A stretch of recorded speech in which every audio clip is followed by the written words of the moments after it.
Bonjour à tous, j'espère que vous allez bien. Que ce soit les Algériens ou les Marocains, vous avez été très nombreux à me demander le meilleur 11 pour moi de ces deux pays. Pour l'Algérie, c'est vrai que c'est compliqué de le faire en ce moment, parce que justement Belmadi a vraiment une équipe type, et pour le coup on pourrait trouver difficilement un meilleur 11 que ça, parce que c'est justement l'équipe qui a gagné la Coupe d'Afrique. Par contre les Algériens, vous inquiétez pas, parce que je vous réserve une vidéo qui devrait sortir vendredi, où je vais analyser le match de votre équipe contre la Zambie. En attendant, pour ce qui est du Maroc, c'est justement le moment idéal de vous donner mon équipe type, parce que comme vous savez, avec l'arrivée de Vaïd et les différentes retraites internationales, les Lions d'Atlas sont vraiment en pleine reconstruction. Donc dans cette vidéo, je vais vraiment vous donner l'équipe qui pour moi devrait jouer les qualifications pour la CAN 2021 et la Coupe du Monde 2022. C'est parti!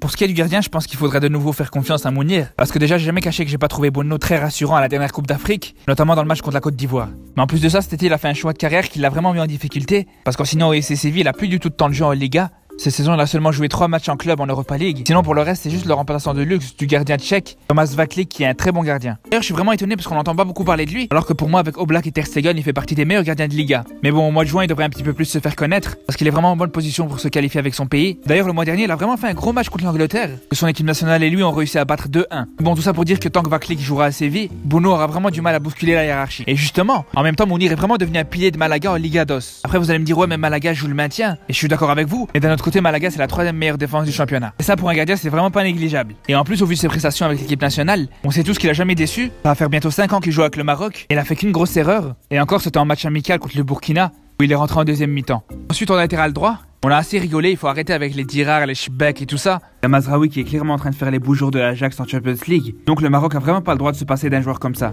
Je l'ai déjà dit plusieurs fois, c'est un joueur qui peut apporter énormément, surtout offensivement. Le fait de faire jouer, ça mettrait même Ziyech dans les meilleures conditions. Parce qu'on le voit très bien dans les matchs de l'Ajax, à quel point les deux joueurs ont pris l'habitude de jouer ensemble. Ensuite à gauche, même si c'est pas le poste où il est le plus à l'aise, mais il y a personne de mieux placé que Hakimi pour occuper ce couloir. Par contre, je pense qu'il lui faudra encore quelques matchs pour qu'il se réhabitue à jouer à ce poste, parce qu'autant la saison dernière ça lui posait pas de problème, étant donné qu'en club c'est là où il jouait la moitié du temps. Mais le problème c'est que cette année avec le recrutement de Schulz à Dortmund, le Marocain a pratiquement plus joué latéral gauche. On peut même presque dire qu'il a joué partout sauf à ce poste. Parce que pour ceux qui le suivent en club, vous avez constaté qu'en plus de jouer latéral droit avec Dortmund, on a pu aussi le voir évoluer ailier droit et ailier gauche. D'ailleurs, quand on se rappelle du match Maroc-Gabon le mois passé, on avait bien remarqué que Hakimi était méconnaissable quand il a joué sur ce couloir gauche. Après, je pense juste qu'il lui faudra le temps de reprendre ses repères, et une fois que ce sera le cas, il pourra redevenir incontournable à ce poste. D'ailleurs, il a rarement déçu les saisons dernières quand il a joué latéral gauche, donc je vois pas pourquoi il en ferait pas autant aujourd'hui. Surtout qu'on peut déjà dire que cette année, il est en train de faire la meilleure saison depuis qu'il a commencé sa carrière. Ensuite, en défense centrale, je pense que le joueur le plus en forme à ce poste est Seiss. Il est vraiment en forme avec son club avec qui il a réussi à s'imposer. Pourtant, vous savez tous à quel point c'est difficile de gagner une place de titulaire en première ligue. Et je pense que tous les Marocains qui ont essayé de se faire une place dans ce championnat, ils pourront en témoigner. Ensuite, Abdelhamid, c'est peut-être le deuxième défenseur incontournable du Maroc. D'ailleurs, comme j'avais dit sur Twitter,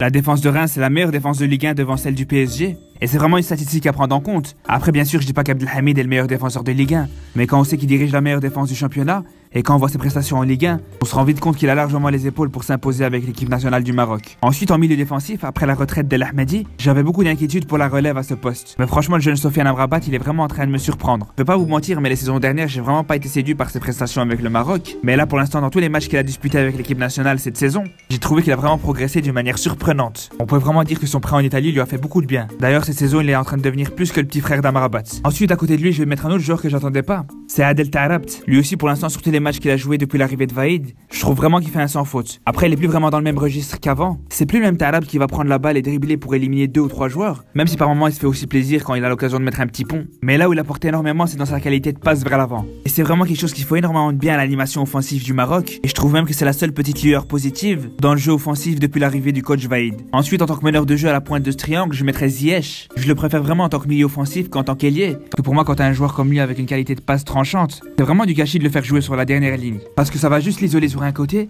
et diminuer ses possibilités de passe. Par contre, s'il joue juste derrière les 3 joueurs offensifs, non seulement il peut profiter de l'espace entre les lignes, mais en plus c'est là où il est le mieux positionné pour servir son trio d'attaque. D'ailleurs, l'entraîneur de l'Ajax l'a bien compris, parce que cette saison il a fait de plus en plus jouer à ce poste. Ensuite, en tant qu'ailier droit, on peut encore profiter d'Amrabat sur encore une bonne année, voire 2. Mais je pense que malheureusement ça sera pas plus. Parce que comme vous savez, en signant en Arabie Saoudite, il a lui-même enclenché le compte à rebours pour la fin de sa carrière. Mais bon, ça c'est un autre débat. Après, pour l'instant, je pense qu'il a encore la forme pour apporter à cette équipe nationale. Et on l'a bien vu à la dernière Coupe d'Afrique où il a été encore le meilleur joueur du Maroc. Ensuite, de l'autre côté, je pense que la concurrence est vraiment très rude. Entre Idrissi, Boufal ou Halil qui peut aussi jouer sur ce côté, voire même Amala. Je Je pense que ça reste très ouvert. Et pour l'instant, je pense que celui en qui il faut faire le plus confiance, c'est Bouffel. Parce que même s'il a jamais vraiment été buteur avec le Maroc, il a déjà eu quelques fulgurances où il s'est montré décisif. Mais bon, après, je pense que tous les autres que j'ai cités, voire même d'autres comme El Kadouri, avec une bonne prestation, ils peuvent vite bousculer la hiérarchie. Enfin, pour terminer en numéro 9, je continuerai à faire confiance à Nsiri. C'est vrai qu'on est tous conscients que techniquement, c'est pas Agüero. Ça lui arrive de rater quelques occasions. Et je pense qu'il y en a beaucoup qui oublient qu'il a que 22 ans. Le mec à la CAN 2007, il a marqué un but alors qu'il avait 19 ans. C'est tout simplement le plus jeune buteur du Maroc dans cette compétition. À 21 ans, il a marqué contre l'Espagne l'un des plus beaux buts du Maroc en Coupe du Monde. Et à 22 ans, il a mis 2 buts à la CAN 2019. Voire même 3 parce qu'il y en a un qui a été refusé sur un hors-jeu imaginaire. Donc je pense qu'il y en a beaucoup qui sous-estiment les qualités de ce jeune garçon. Et au vu de son âge, il a un potentiel de progression énorme. Donc je pense vraiment qu'il faudrait lui faire confiance. Donc voilà, merci d'avoir regardé cette vidéo. On se retrouve bien sûr pour l'analyse de Maroc-Mauritanie. En attendant, n'hésitez pas à me donner votre 11 en commentaire. Allez, prenez soin de vous.